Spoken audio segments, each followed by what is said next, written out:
এই কোরআনকে দাবায় রাখতে চেয়েছিল বিগত সরকার, এখন আল্লাহ তোমাদেরকে দাবায় দিচ্ছে। একজন মানুষ আপনাদের এই কাশিমপুর জেলখানায় 13 বছর কাকে রাখছে? কাকে রাখছে? কি দোষ ওনার? কি দোষ? কোন দোষ? দোষ শুধু কোরআন প্রচার করেছে, ঠিক না ঠিক? তার দাওয়াতে সবচেয়ে বেশি একদিন মুসলমান হয়েছে 57 জন বিধর্মী, একসাথে মুসলমান হয়েছে। আল্লাহ তার কবরকে জান্নাতুল ফেরদাউস বানিয়ে দেন।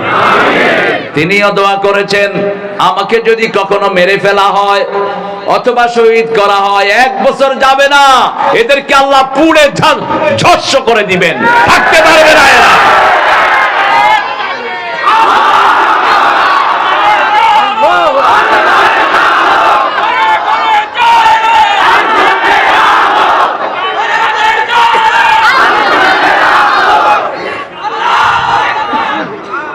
চোদ্দই আগস্ট বিষ প্রয়োগে মোস্তফা নামে এক হাইওয়ান, পিজির ডাক্তার, ওই শুয়োরটাকে এনে কুত্তার হাতে ছেড়ে দাও।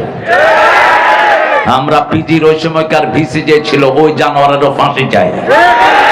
এই দুইটা ষড়যন্ত্র করেছে। এই দুইটা ছিল ওই যে আপনাদের ওই ভাগুন্যা প্রধানমন্ত্রীর, বিকাশ প্রধানমন্ত্রীর অত্যন্ত কাছের লোক ছিল। এই দুইটাই ছিল শাহবাগী, দুইটাই ছিল শাহবাগী। এই দুইটা বিষ প্রয়োগে তাকে দুনিয়া থেকে বিদায় করেছে। 14 তারিখে তিনি চলে গেলেন, আর 5 তারিখে আল্লাহ এদেরকে বিদায় করে দিল। 1 বছরও পূর্ণ হয়নি, ঠিক না ঠিক? এই সাভারের এখন যে প্যানেল মেয়র, কি নামের, ও গেছে জেলখানায়। লুৎফর রহমান বাবর ভাই তাকে দুপুরে খাওয়ার দাওয়াত দিল। গত সপ্তাহের কথা বলছে, আমার সাথে ছিল 2টা প্রোগ্রামে। সালাউদ্দিন ভাই ছিলেন ডাক্তার প্রাক্তন, আর সে ছিল। বলছে, স্যার আমি লুৎফর ভাইয়ের দাওয়াতে গেলাম, গিয়ে দেখি সেখানে আল্লামা সাইদি সাহেব খেতে আসবেন। বসে আছি, তিনি আসলেন জোহরের নামাজ পড়ে। কি সুন্দর মানুষ, নখগুলো দেখে আমার মনে হচ্ছে নখ থেকে লাইট বের হচ্ছে। সে বলছে, আমি কেঁদে ফেললাম। আল্লামা সাইদি আমার মাথায় হাত দিলেন, বলছে, বাবা তোমার কয়টা মামলা? বলছে, হুজুর 30টার উপরে। বলছে, চিন্তা করবা না, ওর বাপের লাশ এখানে ছিল, ওর লাশও বাংলাদেশে আসবে না। আল্লাহর বিচার বড় সূক্ষ্ম বিচার, ঠিক না ঠিক?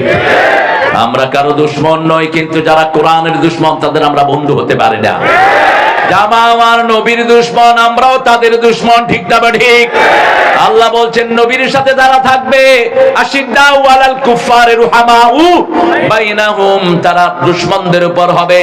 নবীর দুশমন কোরআনের দুশমনের উপর হবে বজ্র কঠিন, আর পরস্পর হবে রহম দিল।